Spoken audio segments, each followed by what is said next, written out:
Oi, gente, sejam todos bem-vindos à nossa apresentação.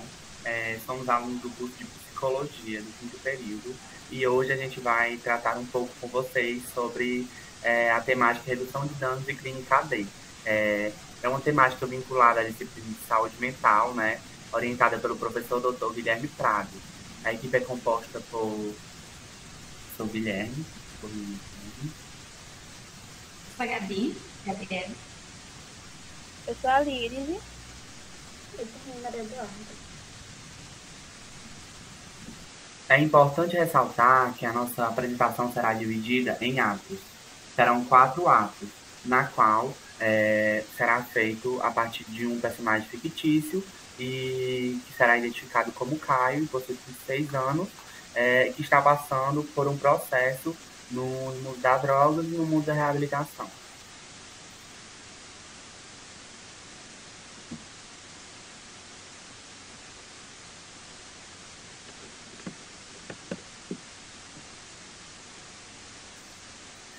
Ato 1.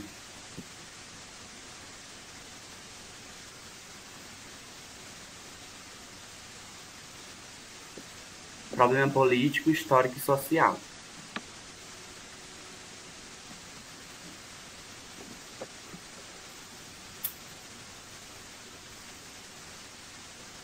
O meu nome é Caio. Eu tenho 36 anos. E eu vivi na rua durante 10 anos, mais ou menos, né? E assim, eu sou viciado em álcool, crack, cigarro, desde o começo da minha vida adulta. Durante a pior época da minha vida, eu procurei instituições que me ajudassem com essa dependência, né? E assim, várias vezes eu tive que recorrer a abrigos para não poder me alimentar, né? Me higienizar. E passar, assim, algumas noites que eu sentia muito frio, né? Houve uma época que eu realmente, eu queria me tratar, sabe? Eu achei que a internação clínica, ela fosse me ajudar, mas aí, né, eu passava a maior parte do tempo dopado, sabe? As enfermeiras só me davam comida e remédio. E, assim, quando eu saí de lá, não tinha pra onde voltar novamente, sabe? Aí eu voltei pras ruas, né? Eu, sem dinheiro, sem família. Eu peguei e acabei voltando pro mundo das drogas, né? Do álcool. E só que agora, né? Tudo parecia que tava pior, porque eu tinha vergonha, né? Eu tinha vergonha. Eu me senti humilhado pelo povo, sabe? Por todo esse sofrimento. Por não ter conseguido me livrar desse vício, sabe? E as pessoas também dificultavam mais, sabe? E certa vez eu bati numa porta da casa de uma mulher, pra vocês terem ideia, sabe? Eu bati porque eu só queria uns trocados pra me poder comer, sabe? Queria um trampo, alguma coisa, mas a mulher, ela me atendeu mal e olhou na minha cara e me expulsou, dizendo que não tinha emprego padrão, não.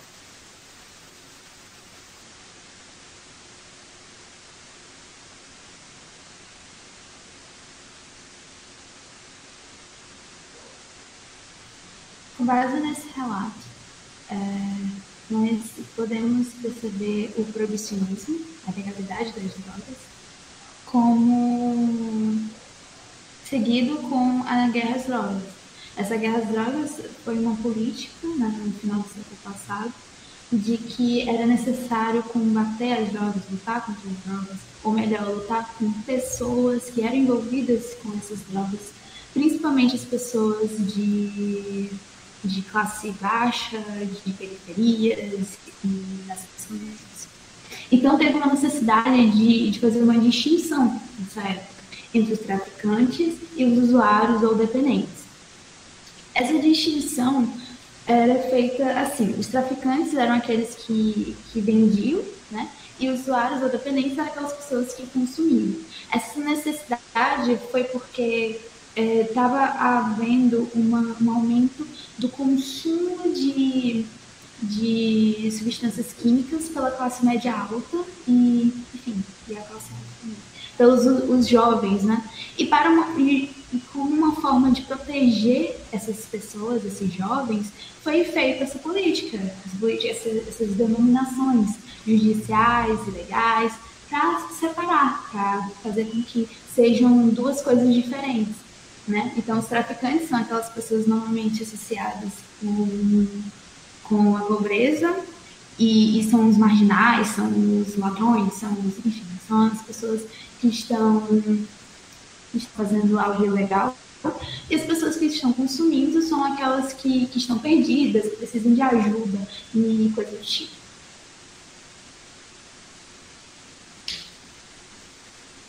Um dos maiores precursores do medo e do pânico na sociedade em relação às drogas durante esse período foi a mídia. A mídia ela foi um dos maiores precursores disso. Ela sempre evidenciava o quanto as drogas eram prejudiciais, nocivas, não importa a quantidade que você consumia, essas coisas. Então era realmente um problema a ser resolvido. E era um problema que todos deviam temer, todos deviam sair correndo, sabe? E ir para bem longe das drogas. E só que tem um problema, né? Nós vamos ter pessoas com uma qualidade de vida boa, né? Uma qualidade de vida legal, que tem condições, tem acesso à informação e tudo mais. E mesmo que elas se envolvam com essas drogas, elas têm a oportunidade de ir para clínicas particulares ou coisas do tipo. Ter acesso à saúde e à educação faz com que essas pessoas sejam mais protegidas. Agora, quando alguém está em vulnerabilidade econômica e social, isso é bem diferente, já que as pessoas convivem com a droga no dia a dia, convivem com pessoas que consomem drogas no dia a dia, com a pobreza, e tem um baixo acesso à saúde e educação. Então isso vai levar a uma discriminação, racismo, preconceito muito grande com essas pessoas. Né? Então, as pessoas que têm um acesso maior, elas vão ter uma discriminação com essas pessoas que não têm tanto acesso, vulneráveis, estão em situações de rua. Então, aquelas pessoas elas vão ser logo associadas às drogas. As pessoas vão ser equiparadas às drogas.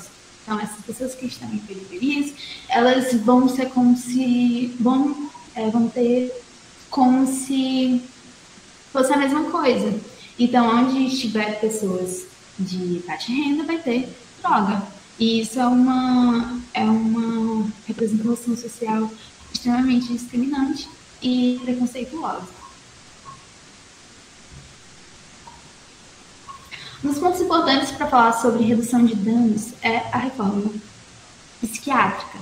Porque, antigamente, nós tínhamos hospitais e esses hospitais eram locais para as pessoas morrerem. E onde a presença religiosa da igreja era muito forte, então ali era um lugar para salvar a alma e não o corpo. Mas com Pinel, que é conhecido como o pai da psiquiatria, ele vai trazer outro tipo de hospital. Ao invés de ser um asilo, né, um local onde tinha pessoas ali para morrer, agora vamos ter um manicômio. O manicômio vai ser onde só estará pessoas com problemas mentais. Então vai ter essa distinção. E o médico, ele vai ser o portador da verdade, ele vai ser o único capaz de tirar essas pessoas da loucura. Então, o manicômio ele vai estar pautado na disciplina e no isolamento. Eles vão estar fora da sociedade, longe das pessoas que podem contaminar, digamos assim, com a sua loucura, e longe eles podem, enfim, se curarem com a ajuda do médico. Mas no Brasil isso nunca foi dessa forma. Teve muitos problemas em relação à saúde e à saúde mental, como a escassez de recursos, escassez de funcionários, com bolo de obra, enfim. E isso ocasionou na desinstitucionalização, que é uma luta antimanicomial, que tem como modelo o italiano. Esse modelo é que visa a reforma da psiquiatria, do manicômio, excluir o manicômio, trazer um local que seja mais digno, que respeite os direitos humanos e faça com que as pessoas, ao invés de serem totalmente isoladas da comunidade, retiradas, excluídas, agora elas podem fazer parte, elas devem ser reincluídas à sociedade. Então, nós vamos ter as instituições públicas atuais que são basicamente centradas na interdição, medicalização e abstinência.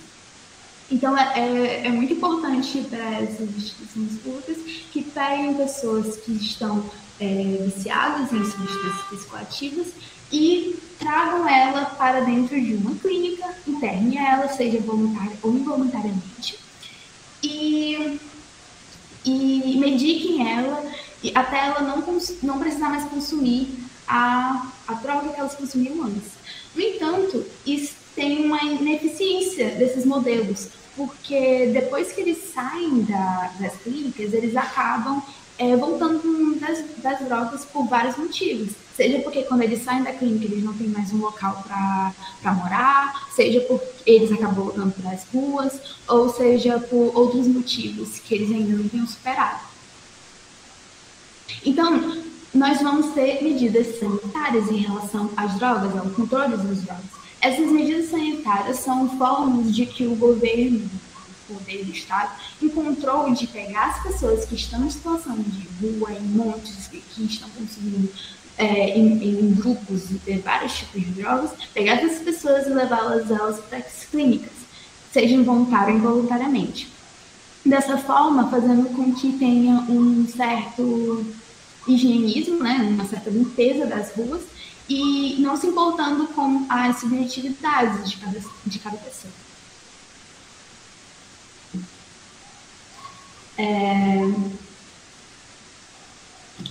Redução de danos. Nós vamos ter a redução de danos, que vai ser um tratamento alternativo para o cuidado AD, ou seja, para o cuidado de álcool e outras drogas. E a redução de danos é basicamente uma forma gradativa de diminuir a abstinência e o consumo das drogas, sabendo que talvez a pessoa nunca vá realmente parar de consumir essa droga, mas pelo menos ela vai diminuir ao ponto de conseguir viver normalmente em sociedade e de forma mais saudável para ela. Depois vai. Então, a redução de danos é uma política de saúde que se propõe a reduzir os prejuízos de natureza biológica, social e econômica do uso de drogas, pautado no respeito ao indivíduo e no seu direito de consumir drogas. O surgimento da RD veio por causa do uso de cocaína e heroína para a abstinência. Alguns médicos estavam fazendo isso para poder controlar a abstinência de certas pessoas, mas acabou que no final da guerra, da primeira guerra, isso foi proibido. Mas depois vai voltar com o surgimento da AIDS, né, a propagação muito rápida da AIDS e problemas com as drogas injetáveis. A partir do momento que várias pessoas estão usando esse tipo de droga, eles estão passando AIDS para umas para as outras.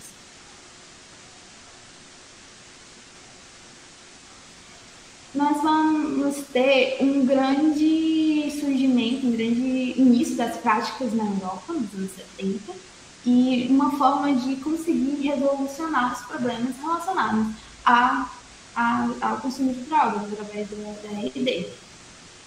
Então, por exemplo, em 1990, nós vamos ter a primeira Conferência Internacional de Redução de Danos associada às drogas, em Liverpool. Em 1996, nós vamos ter a Associação Internacional de Redução de Danos. Enfim, e entre outras coisas que foram executadas durante esse período.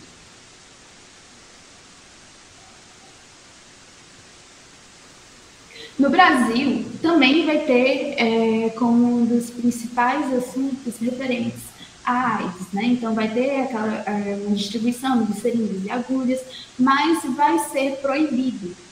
Nisso, porque eles reconheciam, nós vamos ter a distribuição de seringas e agulhas, certo? Justamente por causa da AIDS, para não ter a propagação da AIDS. Nós vamos ter o uso seguro de droga injetável para os UDI, que são os usuários de drogas injetáveis, e foram medidas que eles tentaram aplicar, mas foi proibido depois. Nós vamos ter depois agentes de saúde na cena de uso de drogas, mesmo depois de proibições, mas tentativas de novo para aplicar a RD no combate no combate à propagação da AIDS ainda. Nós vamos ter o Programa Nacional de DST e AIDS, enfim, do Ministério da Saúde. E em 1998 foi um ano muito marcado pelo desenvolvimento das estratégias em RD. Então, teve vários tipos de projetos aprovados e executados. Por exemplo, nós vamos ter a Rede Latino-Americana de Redução de Danos, a NONAPS Internacional de Redução de Danos, que enfocou experiências desenvolvidas no âmbito da RD em diferentes contextos sociais e socioculturais. Nós vamos ter a regulamentação de uma lei em 1997, que autoriza a Secretaria da Saúde do Estado de São Paulo a distribuir seringas descartáveis. Nós vamos ter a Rede Brasileira de Redução de Danos, a criação dela, a REDUC, que tinha algumas finalidades descentralizadas na RD. Nós vamos ter a Secretaria Nacional de Drogas, SINAD, e vamos ter em alguns estados a política de RD aos poucos se desenvolvendo nesses locais. Ato 2, dependente. Cara, a minha vida sempre foi muito complicada, sabe? Eu não tive estudo, eu não tinha ninguém para me apoiar em nada, sabe? Nunca tive. E eu me revoltei quando eu era mais novo, né? E eu não sabia, sabe? De nada. E eu só bebia mesmo, sabe? E depois eu comecei a experimentar a maconha, cigarro, né? Depois eu fui experimentar o pó, aí o negócio descia. Aí quando eu vi, eu já tava usando todo tipo, né? Usava um pouquinho ali, depois aumentei a dose. Aí quando eu vi, eu já tava dependente disso tudo.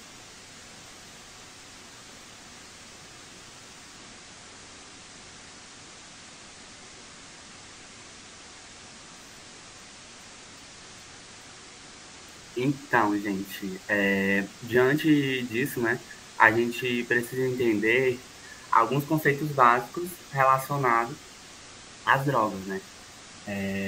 Assim, o que são drogas, né, primeiramente? De acordo com a Organização Mundial de Saúde, a OMS, drogas seriam qualquer tipo de substância não produzida pelo nosso organismo que tem a propriedade justamente de atuar sobre um ou mais de seus sistemas, ou seja, atuar sobre o sistema do nosso organismo. E vão produzir alterações, né, dentro do funcionamento do sistema. É importante ressaltar que uma droga por si só, ela não é boa ou má, né? Existem algumas substâncias que são usadas com a finalidade de produzir efeitos benéficos, como, por exemplo, tratamento de doenças, né? E que são considerados medicamentos. Mas também existem outras substâncias que vêm provocar malefícios na nossa saúde, né? Venenos, as questões drogas tóxicas, né? E é interessante que essa mesma substância, ela pode funcionar como um medicamento, né? Em algumas situações, e também como tóxica em outras situações, né? E assim, sobre isso, né, a gente entende que as drogas psicoativas, ou seja, ou psicotrópicas, que agem no sistema nervoso, né, são qualquer tipo de substância, né, que age dentro desse sistema nervoso e vão modificar esse funcionamento, né? Vão alterar os sentidos, o humor, os afetos, os pensamentos, a memória e também, muitas vezes, o comportamento desse indivíduo, né? E dentro disso, a gente possui as drogas lícitas e ilícitas, né? O que são essas drogas lícitas? Como o nome já diz, né? São essas substâncias psicoativas, né?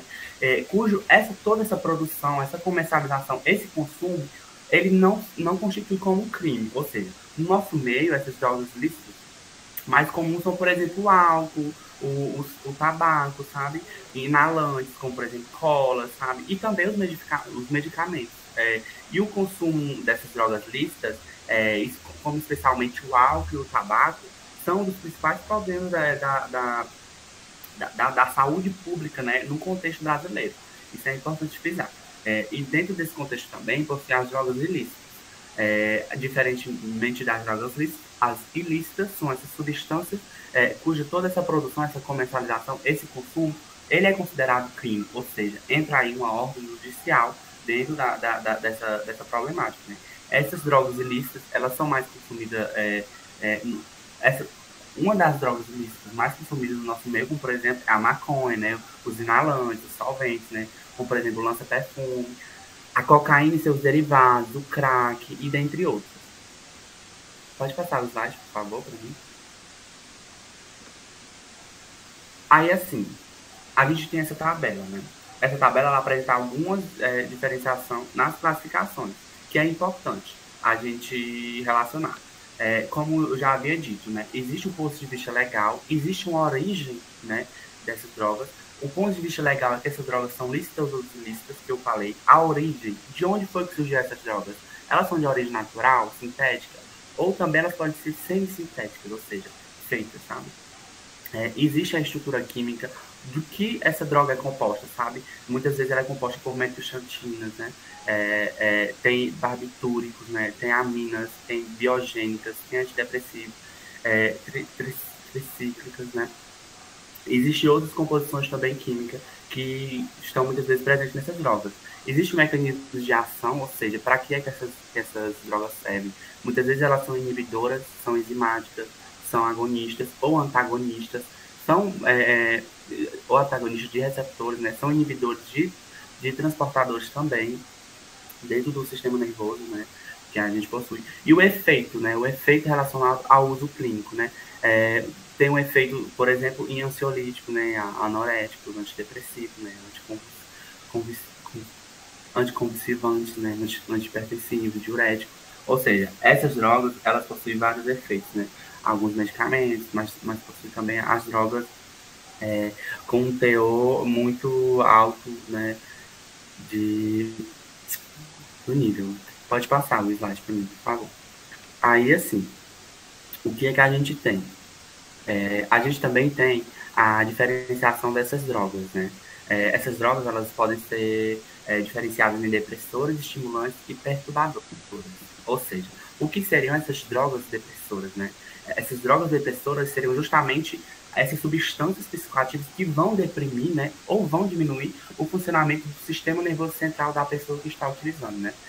E desse grupo de substâncias, dessas drogas depressoras, fazem parte, por exemplo, o álcool, né, os inalantes, solventes como ansiolíticos, né, os ansiolíticos, ou calmantes, né, os opioides, o narcótico, como, por exemplo, a morfina e a heroína, fazem parte desse contexto das drogas depressoras. E dentro das drogas estimulantes, o que seriam, né, essas drogas estimulantes? São essas substâncias, né, psicoativas, ou seja, que vão agir dentro do sistema nervoso central, que vão acelerar ou estimular o funcionamento desse sistema, né? E dentro desse grupo, a gente, por exemplo, tem as anfetaminas, né, a cocaína, a nicotina, a cafeína. E ainda nesse contexto, a gente tem as drogas perturbadoras, ou seja, são essas substâncias, né, que vão perturbar o sistema nervoso central, né, e vão produzir, por exemplo, alterações que não fazem parte desse estado normal da atividade do sistema nervoso, né, como, por exemplo, os delírios que a gente percebe, as alucinações, as ilusões, né, essa desorganização do pensamento, distração, né. E dentro desse grupo, né, de drogas perturbadoras, a gente tem, por exemplo, a maconha, né, muito conhecida, né, algumas espécies de cogumelos, né, e raízes. Também temos o LSD. Tem também os medicamentos antialérgicos, como, por exemplo, o Artane, né, como a gente conhece, e o Betil. E assim, e quando a gente traz esses diferentes tipos de drogas, né, a gente precisa entender também que apesar de existir essa diferença nesse tipo de droga, existe um nível de preconceito, né, no uso de alguns, por exemplo, que ainda é muito frequente na nossa sociedade. Pode passar o slide, por favor. Aí, assim, aí a gente entra no contexto, né, da vulnerabilidade.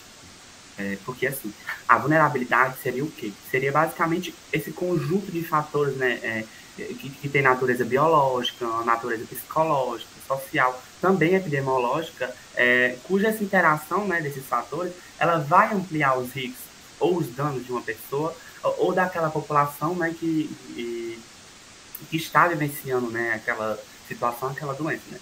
E com relação ao uso de drogas, a OMS, que é a Organização Mundial de Saúde, ela vai considerar, por exemplo, mais vulneráveis, né, aquelas pessoas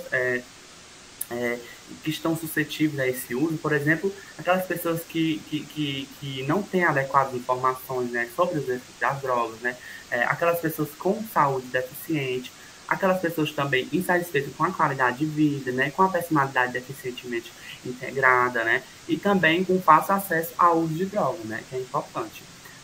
Mas é importante a gente frisar que nem todas essas substâncias psicoativas elas vão ter a capacidade de provocar uma certa dependência no usuário, né? No entanto, existem sim substâncias inofensivas, né, e presentes em muitos produtos no uso doméstico que a gente percebe que podem vir a causar dependência.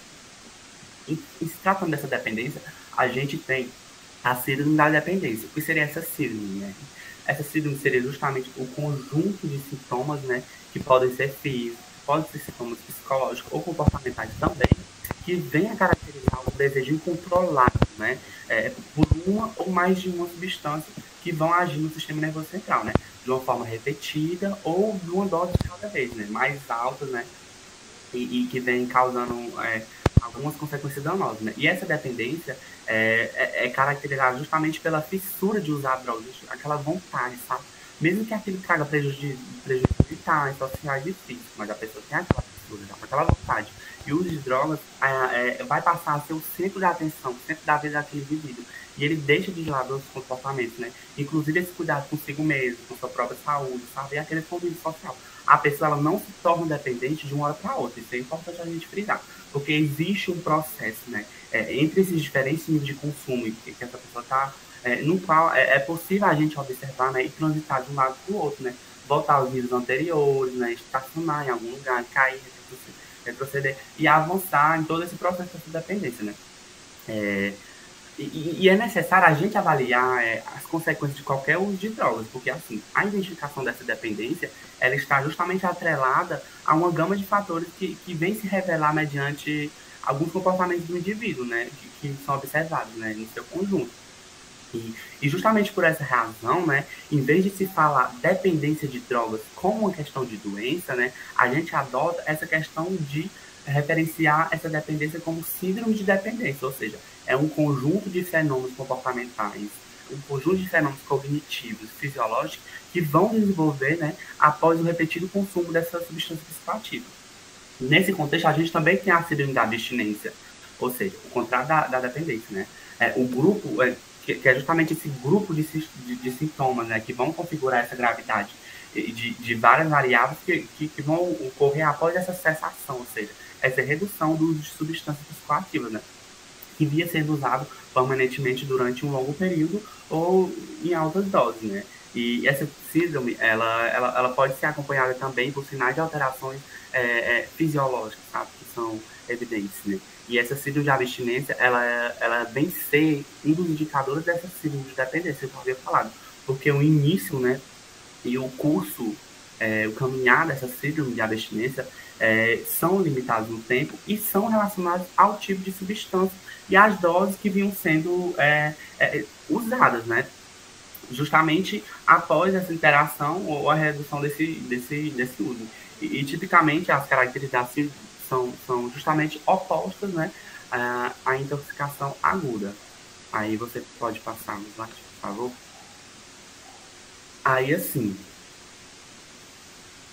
dentro desse contexto, né, de uso de drogas, de conceitos e características, a gente tem a classificação dos usuários em relação a isso, né? Existe o usuário que é experimentador, existe o usuário ocasional, existe o usuário habitual, existe o usuário dependente. Guilherme, o que seria esse usuário experimentador? Ou seja, é um uso habitual. É aquele usuário que por pressão de um grupo, por uma curiosidade, né, ou por outro qualquer motivo, ele vai experimentar o uso de uma ou mais drogas num ambiente que favorece, né? Pode ser, por exemplo, um jovem, um adolescente que vai usar uma maconha numa companhia de amigos, em uma determinada festa, né? Justamente pela facilidade que essa droga ela é passada, né? E na maioria das vezes, né, salvo casos especiais, o contato com essa substância, elas não voltam a repetir. Por isso que é um uso eventual, experimentador, essa pessoa no início, entendeu? Aí existe o uso ocasional recreativo, ou seja, que são situações específicas, né, que esse usuário vai utilizar uma ou mais substâncias, né, quando elas estão disponíveis, que pode não ocorrer uma certa dependência, né? O consumo ele não afeta negativamente a vida desse indivíduo, né? Entretanto, é importante a gente frisar que é preciso estar atento aos sintomas que podem começar a aparecer, porque pode indicar o início de dependência, sabe? Aí a gente também tem o usuário habitual, né? Ou seja, hábito, vem de hábito. É aquele usuário que faz uso frequentemente, sabe? Mas que o uso também ainda é controlado, entendeu? Porque a gente chega na fase do usuário dependente, ou seja, é aquele usuário que depende daquela droga, sabe? O consumo vai ser frequente. Pode ocorrer entre 3, 4 dias na semana, todos os dias na semana. E um dos principais sintomas disso, né, o mal-estar físico e mental causado por esse eventual uso de drogas. Pode passar o slide, por favor? Aí, assim, é importante a gente entender que existe uma certa questão da dependência moralista que a gente ainda percebe na nossa sociedade, né? Que, assim, durante muito tempo, né, a dependência de álcool, de outras drogas, ela foi considerada dentro de uma visão moralista, ou seja, segundo o qual a pessoa que se tornava independente pela falta de caráter, ela não tinha caráter, né? Mas hoje a gente admite que o desenvolvimento dessa dependência, né, ela inclui tanto os fatores biológicos, como fatores psicológicos, como fatores comportamentais, culturais, sociais, enfim, passou-se a perceber, né, que o caráter multidisciplinar e complexo existe, né, nessa questão da síndrome de dependência, né? E com base nessa concepção que a gente tem, né, o dependente, ele passa a ser visto como alguém que necessita de ajuda, alguém que deve, né, que a gente deve disponibilizar uma rede de serviços que proporciona essa recuperação na inserção social. É uma questão social, por quê, né? Porque, assim, o indivíduo está dentro de uma sociedade, né? E essa perspectiva, dentro dessa perspectiva, é interessante a gente entender essas relações, né?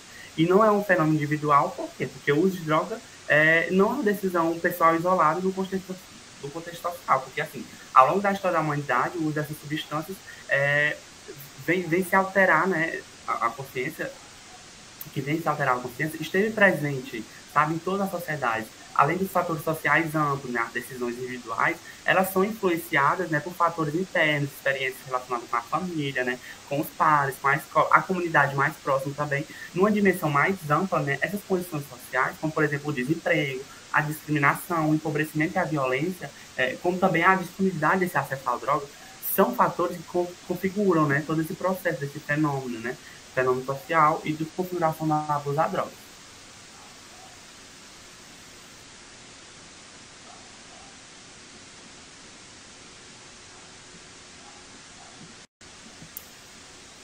Ato 3. Estratégia de redução. Assim, um dia eu tava fazendo o meu cachimbo com a galera, né? Aí chegou um pessoal dizendo que era da saúde e não era da polícia não, que eu não tivesse problema não. Aí eles entregaram umas coisas pra gente, né? Água, seringa lacrada, um copo pra usar droga, lenço, álcool e falaram que era a gente, pelo menos, né, assim, usar, né? Desse jeito a gente não ia ter uma doença, não ia trazer doença pra ninguém e tal. Aí quando eu vi eles chegando, eu fiquei até com medo, sabe? Porque eu fiquei pensando que eles iam me prender de novo.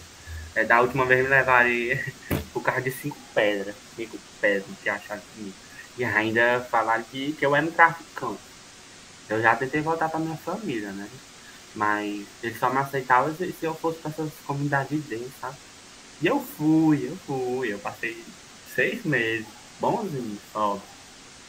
Recebi ato pela primeira vez, né? Aí a primeira coisa que eu fiz foi numa boca, atrás de crack, né? Por isso mesmo que ainda tô aqui.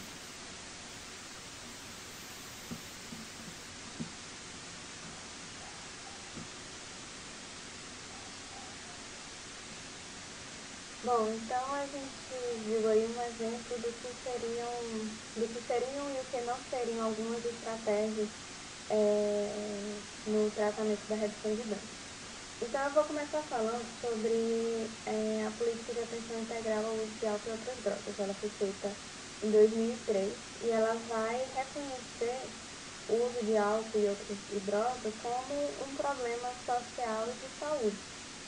Então, por ser uma política de atenção integral, ela vai focar na prevenção, no tratamento e na educação popular em saúde.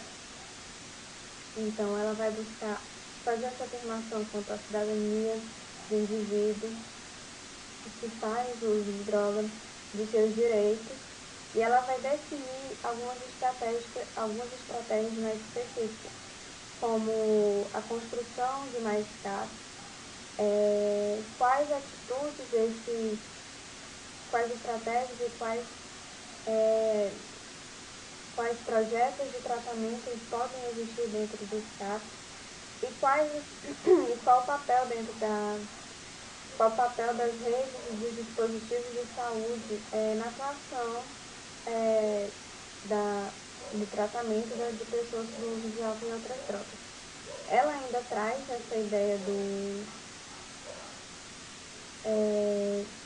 que deve existir esse discurso de ser contra a droga, de existir palestras nas escolas falando quanto a droga é ruim em algum desses pontos. Um dos problemas no Brasil com relação à criação dessa política no Brasil é porque ela chegou um pouco atrasada, digamos assim. Então, já tinha sido estabelecida, entre aspas, as comunidades terapêuticas, que elas são baseadas na medicina privada, na medicalização, e elas possuem uma abordagem religiosa. Essa abordagem religiosa ela vai existir dentro do Alcoólicos Anônimos e Narcóticos Anônimos, como, por exemplo, pessoas que frequentam esses encontros, eles devem praticar os 12 passos. E também existe a lógica da abstinência nesses dois ambientes, de que a pessoa, o objetivo é que a pessoa fique sóbria. Inicialmente ela vai passar pela abstinência e ela vai ter que ser uma pessoa sóbria e que não vai mais utilizar nenhum tipo de droga pelo resto da vida dela. E como ele traz essa ideia de cura, de que a pessoa vai parar e não vai querer mais nunca na vida dela, através da sua crença em Deus, rezando muito, de que Deus vai lhe dar essa vontade para nunca mais usar as drogas. Então, são estratégias com esse discurso motivacional e que eles acreditam que é de alguma forma terapêutica, que vai estar presente nessas comunidades e nos encontros dos alcoólicos anônimos e do narcóticos anônimos. Mas são estratégias que elas não possuem nenhum embasamento teórico. Pode passar. Então, o que são realmente as estratégias da redução de dano? A estratégia da redução de dano, ela foca principalmente na autonomia do indivíduo. O indivíduo ele vai ser um ser ativo nesse processo. Então, ela vai focar na autonomia, no diálogo e nos direitos das pessoas, dos usuários de drogas. A abstinência, ela não vai ser o principal objetivo. Ela pode sim fazer parte desse projeto, do projeto de tratamento, do plano de tratamento, só porque ela não vai ser o objetivo final. Isso vai depender muito do indivíduo e do que o profissional de saúde, junto com o indivíduo, vai ver se aquilo vai ser benéfico para ele ou não. Então, não existe na estratégia de redução de danos um único objetivo central. Não é que não exista. Um único objetivo central seria a qualidade de vida do ser humano, é a promoção de saúde, que aquele indivíduo ele possa ser um ser humano saudável, que ele possa voltar a viver socialmente. Então, vai ser, nas estratégias, vai existir a criação e a sistematização de intervenções junto à população. Essas intervenções, essas estratégias, elas não vão ser criadas sozinha pela equipe multiprofissional. Essa equipe multiprofissional, ela vai tentar compreender junto com o indivíduo o que é que vai ser melhor para ele. E com isso vai existir a articulação do território, porque faz parte da estratégia a reinserção desse indivíduo socialmente, para que ele possa, por exemplo, voltar para o seio familiar, caso seja essa a vontade dele ou a vontade da família também, para que ele possa conseguir um emprego, para que ele possa ter a sua própria renda. Então, tem que existir essa articulação dos dispositivos de saúde, das redes de saúde e de atenção do usuário com o território, com as comunidades. Então, o indivíduo, o usuário de droga, ele vai ter a liberdade de escolha. Dentro da estratégia também vai existir a responsabilidade individual, a familiar e a responsabilidade social, bem como também, como eu já falei, da conexão com as redes sociais de apoio. Nos casos de crianças e adolescentes que são usuários de álcool e outras drogas, o projeto de intervenção ele vai ser feito de forma integrada com a comunidade e áreas especializadas como o Centro de Atenção Psicossocial Infantil. Então, assim como no caso dos adultos, busca-se essa reinserção social, mas também existe a reinserção dessa criança dentro do ambiente escolar. Pode passar, né? Então, esses são alguns dos dispositivos psicossociais que vão estar presentes no projeto das estratégias da redução de danos. O CAPS-AD vai ser um dos principais, se não o principal, o CAPS-AD é CAPS-AD 24 horas. E vai ser basicamente, no CAPS-AD, existem os atendimentos psicoterápicos individuais em grupo, oficinas terapêuticas, visitas de atendimentos domiciliares e atividades comunitárias. No CAPS-AD, é o principal ambiente que o usuário que vai existir esse acompanhamento contínuo. Então, por exemplo, no CAPS-AD, o usuário de droga ele vai poder, por exemplo, chegar, caso ele esteja em processo de abstinência leve. Nesses casos, ele pode chegar sim ao CAPS-AD. Entretanto, se for num processo da abstinência mais grave, ele deve ser encaminhado para um hospital. Na Atenção Básica de Saúde, no NASP, lá vai ser articulado ações intersetoriais, vai ser realizada a identificação dos casos, oferta de assistência, de redução de danos, prevenção junto às escolas, igrejas, associações de bairros, Conselho Local de Saúde e outros segmentos da comunidade local. Então, o NASP, que é o Núcleo de Assistência à Saúde da Família, ele vai estar voltado justamente e vai estar centralizado dentro da comunidade. Então, a sua ação vai ser justamente na comunidade. Como eu já falei, nas escolas, nas igrejas, dentro dos bairros.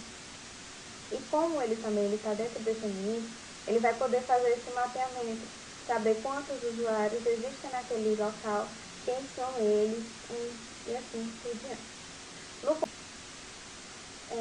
No consultório de rua, esse atendimento, como ele fala, ele vai acontecer realmente na rua, ou seja, ele vai ser voltado para aqueles indivíduos que são usuários de drogas que estão nas ruas. Então, nele vai existir a integralidade do cuidado e na atuação no território do usuário, enquanto conceito que vai além do geográfico. Ou seja, algumas coisas, como por exemplo, algumas coisas eles vão ser diferentes. Então, por exemplo, o foco do tratamento ele não vai ser na comunidade como no território especificamente, assim por dizer, não vai ser especificamente no bairro. Então, ele vai abranger o espaço simbólico de bens materiais, individuais, coletivos com suas relações interpessoais, políticas e culturais. Então, o foco não vai ser o lugar onde ele está, assim como nos outros. O foco vai ser naquele indivíduo e como os redutores de danos vão poder melhorar a qualidade daquele indivíduo, vão poder trabalhar, fazer esse projeto junto com aquele indivíduo que mora na rua. Então, é muito isso que a gente vê na redução de danos. Os projetos de tratamento eles vão ser adaptados ao indivíduo. Então, independente do lugar, qual lugar que ele ocupe, onde ele esteja, esse tratamento ele vai ter que ser adaptado para aquele indivíduo. Então, temos também o CRAS e o CREAS. No CRAS, que é o Centro de Referência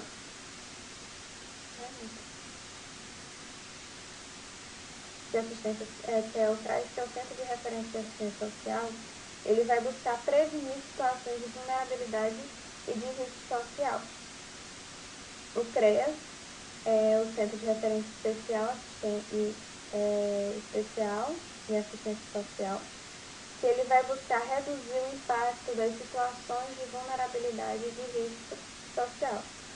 Especial porque o CREAS ele já vai atuar depois que já ocorreu algum tipo de violência, por exemplo. Então, no caso de abuso de crianças ou de mulheres, é nisso que o CREAS vai intervir, ou seja, ele vai tentar reduzir o impacto dessa violência. Já o CREAS não, ele vai estar presente na prevenção. Então, o CREAS e o CRAS, eles vão estar atuando juntamente com o CAPS e com os outros dispositivos.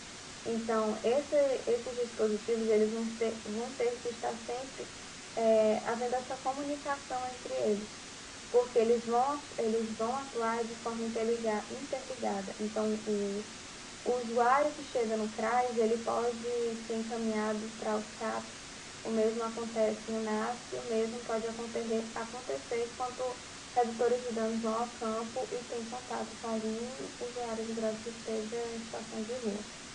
Pode passar, Gabi.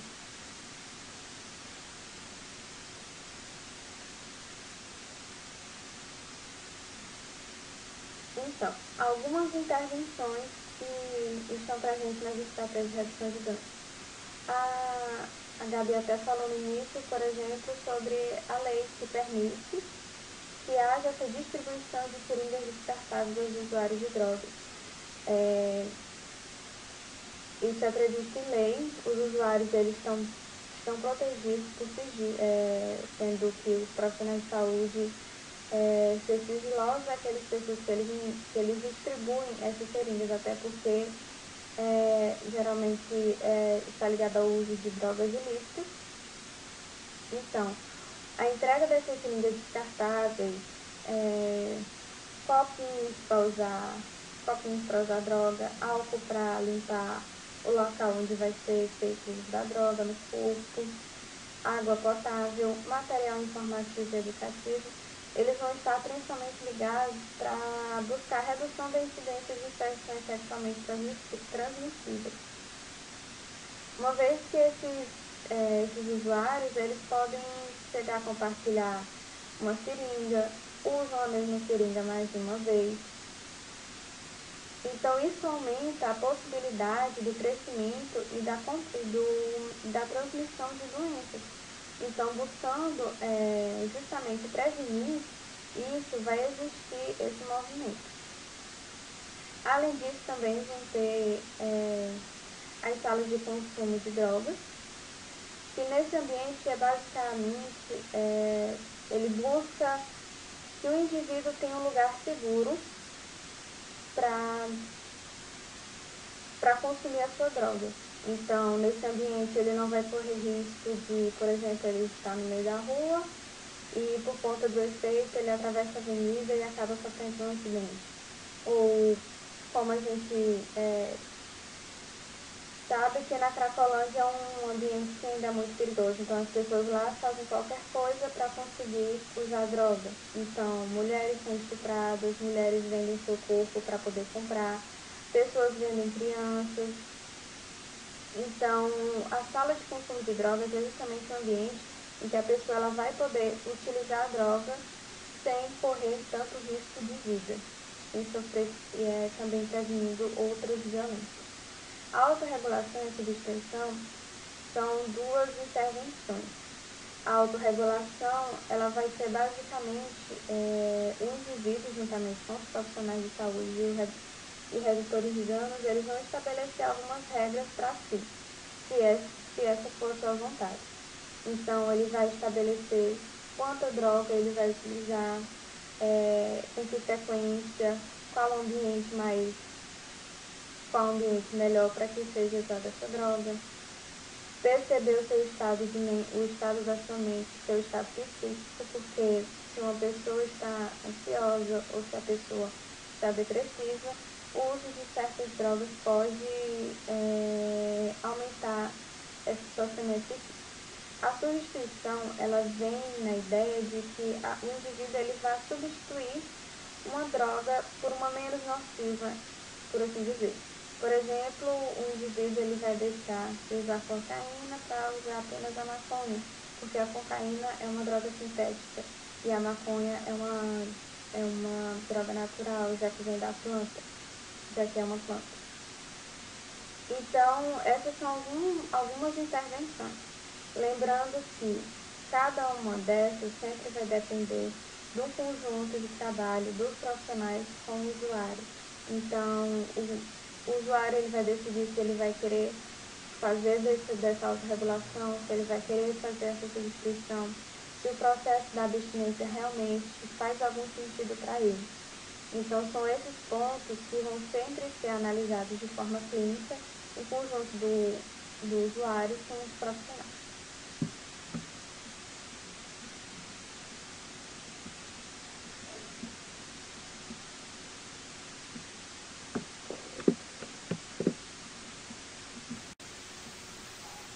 4. Cuidado, clínica e redução.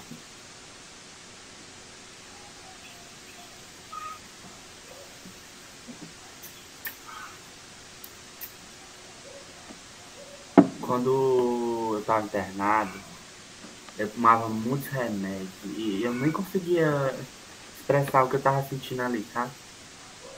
E quando eu voltei pra rua, eu tentei até parar, mas era mais forte do que eu o negócio.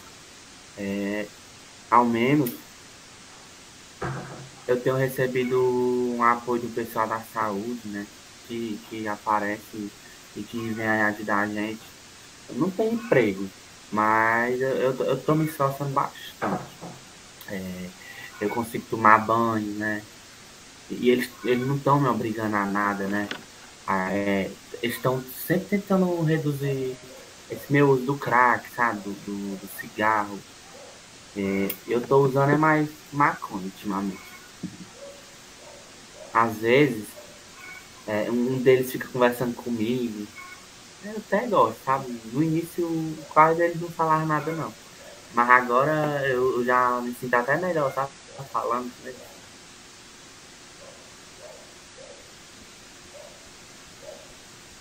Então, gente, agora que nós já sabemos o que é a redução de danos, né? Nós sabemos quais os dispositivos estão presentes. Vamos abordar um pouco melhor sobre o trabalho clínico, a questão do cuidado e também do acolhimento, né? Então, assim, trabalhar uma clínica com pessoas que usam drogas é sustentar aí uma ideia de resistência. É perceptível aí que existe uma moral higienista, né? Uma ideia higienista dentro do planejamento das políticas públicas para o álcool e outras drogas. Então, é a partir daí que vai urgir a necessidade de pensar uma clínica triangular, que é uma clínica que vai incluir ali o sujeito, o momento sócio-histórico e não só a substância, como tem acontecido ultimamente. As pessoas têm dado um foco maior para a substância. E é por isso que ideias como, por exemplo, a internação compulsória, a retirada total das substâncias, elas não fazem parte da ideia de cuidado que a gente quer propor aqui, né? Porque isso é feito sem, por exemplo, a construção de outros modos de existência para que aquilo possa ter efeito. Então, isso acaba, essas práticas de internações compulsórias, por exemplo, acaba ali fazendo parte daquelas políticas de governo e também de uma clínica que tem como marca aí um pensamento muito simplista, uma precariedade de pensamento, digamos assim, que é baseada em quê? Em culpabilizar o sujeito e demonizar as substâncias.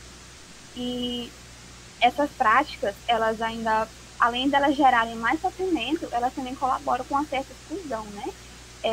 E até mesmo a inclusão de lógicas perversas, como, por exemplo, lógicas que participam ali de um controle, que exerce uma tutela sobre aqueles sujeitos. E não é isso que a gente quer, isso vai enviesar justamente o que a gente propõe ali, que é uma tentativa de uma construção de vínculo, inicialmente, né? Então, assim, dentro das práticas de cuidado, uma das principais possibilidades é ali o acolhimento, né, na redução de danos, porque é importante a gente lembrar que aquele sujeito que está ali à nossa frente, ele tem questões que a gente denomina de que de liberdade, ele tem escolhas, ele tem vontade. E a redução de danos é propor justamente intervir juntamente com esses sujeitos e não sobre eles, né? A aposta é que a gente produza cuidado a partir do desejo desse outro que vai estar ali, né, à minha frente. Então, assim, na clínica, né, o cuidado ele vai estar mais interessado em ampliar possibilidades de existir, de escolher, de ser, de estar no mundo sem estar sujeitado, né? Porque, assim, a gente entende que internar a força não é tratamento. A saúde, ela não pode ser entendida como um dever. A saúde, ela é um direito. Então, assim, essas práticas higienistas, elas carregam ali a ideia de, por exemplo, uma cidade limpa.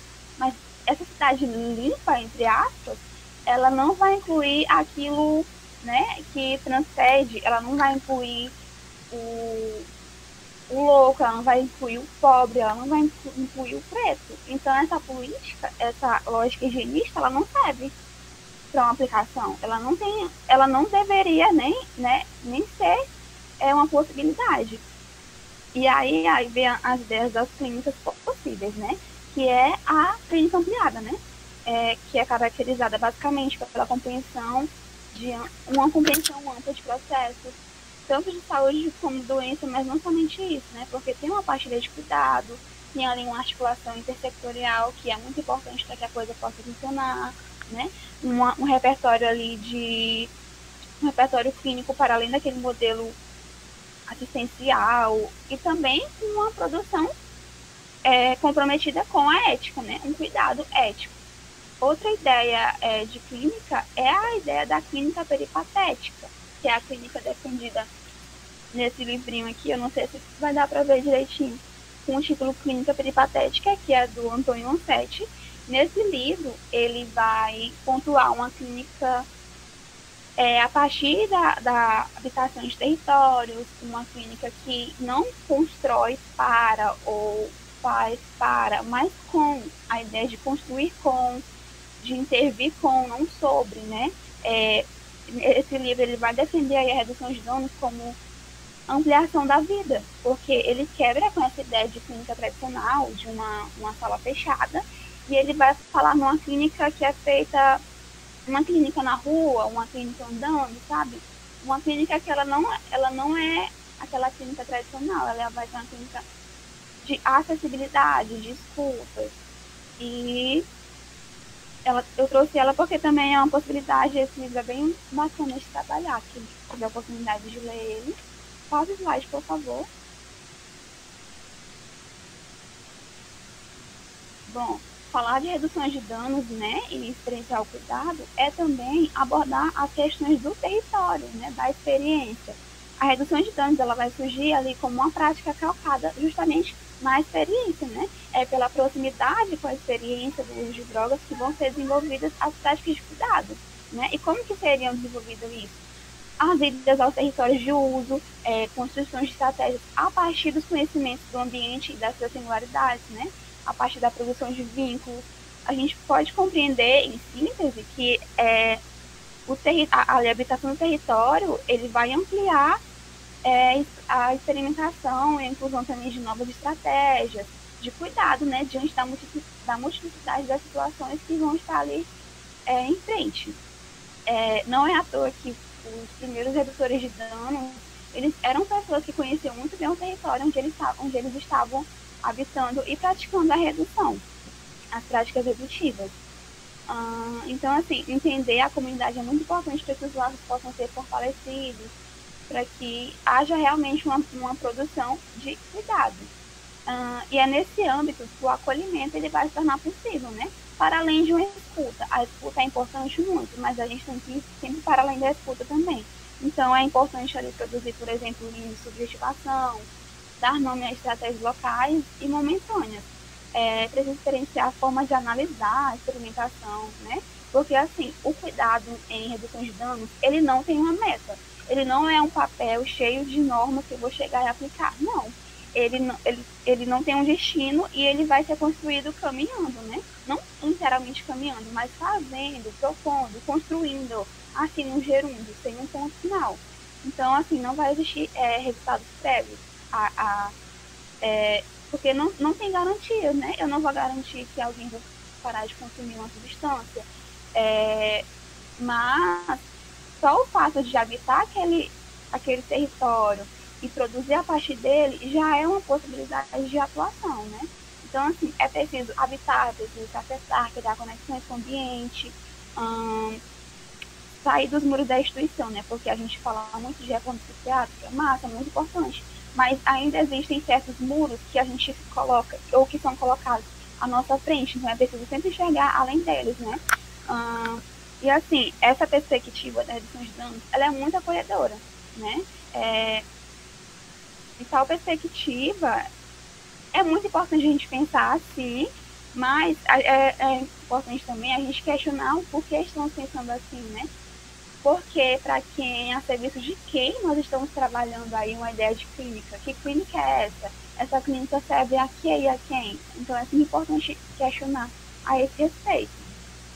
Passa o slide, por favor. Então, a partir disso, a gente começa aí a questionar as práticas psis, né? Qual seria o papel do psicólogo dentro da redução de danos? Então, assim, eu penso que o lugar do psicólogo nesse contexto, ele começa a partir do momento que ele se coloca no contexto do trabalho, né? Ele começa no momento que ele se insere ali naquele território. Porque esses territórios, esses espaços, essas comunidades, elas têm ali que ser construídas por meio da prática, e a posição dos psicólogos, eles vão atuar ali também na intervenção, juntamente com os usuários. Lembrar que é sempre com, não sobre eles, não para eles, é com eles, né? Devendo ali explicar o seu posicionamento e o propósito da presença, porque não basta aquela pessoa, aquela figura entrar ali, ela tem que mostrar porque ela está ali, né? Ela tem que se mostrar, ela não pode só invadir aquele espaço. Então, outro aspecto muito importante da prática do PSI na redução de danos é que é a possibilidade da construção de vínculos, justamente devido à atenção qualificada e acolhedora que a gente espera desses profissionais, né? Então, a partir do momento que eu construo vínculos, né, de confiança, eu consigo contribuir melhor para uma posição de cuidado, né, uma construção terapêutica, digamos assim. E os dispositivos que foram citados aí, como por exemplo o CAPS, né, são muito importantes daí quando a gente se questiona acerca da função do psicólogo, né, porque alguns dispositivos vão possibilitar aí a realização de consultas, orientações, oficinas de educação e saúde, mas não é somente isso, tá? Ocorre aí a fortificação da rede, já que muitas vezes o acolhimento não vai acontecer nas quatro paredes, né? Ele acontece numa rua, numa comunidade, numa calçada, não tem um lugar específico para a gente trabalhar a redução de danos. Por isso que é importante trazer os conceitos de clínica, né? As clínicas possíveis. Então, assim, nesses dispositivos, os psicólogos eles vão atuar de maneira integrada com os profissionais, né? A partir de uma perspectiva aí multidisciplinar. É um trabalho em equipe, né? Um trabalho interprofissional também, né? Guiado sempre pela lógica da clínica ampliada, que vai aí operar junto com diversos pontos da rede, né? Como a atenção psicossocial, a RAP, que vão estar presentes aí nesse território de intervenção. Então, o psicólogo ele vai poder ali também potencializar laços, né? Acolher, cuidar desde a urgência até acompanhamento psicossocial, né? E além disso, vai intervir nas cenas de uso, vai criar vínculos, vai garantir acesso. É importante ressaltar que são práticas que devem acontecer sem preconceitos e sem a ideia da compulsoriedade. Então, assim, os atendimentos psicoterápicos individuais em grupos também são possibilidades, né? Em alguns dispositivos. Então, o psicólogo ele pode também ofertar aí ensino terapêutica, visitas e atendimentos domiciliares em algum desses dispositivos, que é uma ferramenta muito importante de trabalho, que vai possibilitar aí a criação de alguma ideia, de alguma coisa, que pode colaborar na produção de cuidados, né? Então, o psicólogo ele vai construir junto com os trabalhadores da saúde, montando talvez ali um projeto terapêutico, fazendo o possível para trabalhar estratégias clínicas que devem ser diversificadas. E é a partir disso que a gente vai pensar na produção, na atuação de uma psicologia emancipadora. Passa o slide, por favor. Um dos grandes desafios que é colocado à psicologia atual é consolidar a prática como uma prática emancipatória, né, que é voltada ao fortalecimento da autonomia, do empoderamento, do protagonismo da população, especialmente daquela população que se encontra ali em condições de vulnerabilidade, como é o caso dos usuários de crack, de cocaína, álcool e outras drogas, né? Como já foi colocado, a questão do uso de drogas ela é permeada sempre por determinantes históricos, sociais, culturais. A gente não pode reduzir isso a uma classificação diagnóstica, a uma patologia a ser tratada. Por outro lado, né, não se pode negar que o uso do álcool, por exemplo, o uso abusivo, colocar a substância no controle da vida da pessoa, criar uma condição de assujeitamento, de tutela, porque a gente não construiu aqueles corpos, né? São pessoas, naquelas condições, são pessoas, e isso tudo provoca um intenso sofrimento psíquico e gera necessidade de buscar cuidado. Então, a gente tem que entender que eles também precisam de cuidado e assistência psicológica, né? E essa prática, ela sempre está alicerçada à superação da exclusão daquele estigma que cerca o usuário de álcool e outras drogas. Então, a gente tem que trabalhar aí numa atuação na produção dos modos de subjetivação possível, porque a gente sempre fala de subjetividade, mas quais seriam os modos de subjetivação que estão aí possíveis de serem desenvolvidos, de serem desencadeados, né? De serem construídos. Então, assim, a constituição da rede, ela vai passar pelos cuidados, devem ser elaborados pela rede de profissionais e, em resumo, a gente precisa ampliar a nossa visão que a gente tem sobre o uso abusivo do álcool e de outras drogas, né? E é nisso que os psicólogos vão ter grande papel, em toda essa construção, desde a produção até o exercício do cuidado. E é isso, espero que vocês tenham gostado. Qualquer coisa pode entrar em contato conosco para a gente discutir sobre o assunto. Valeu!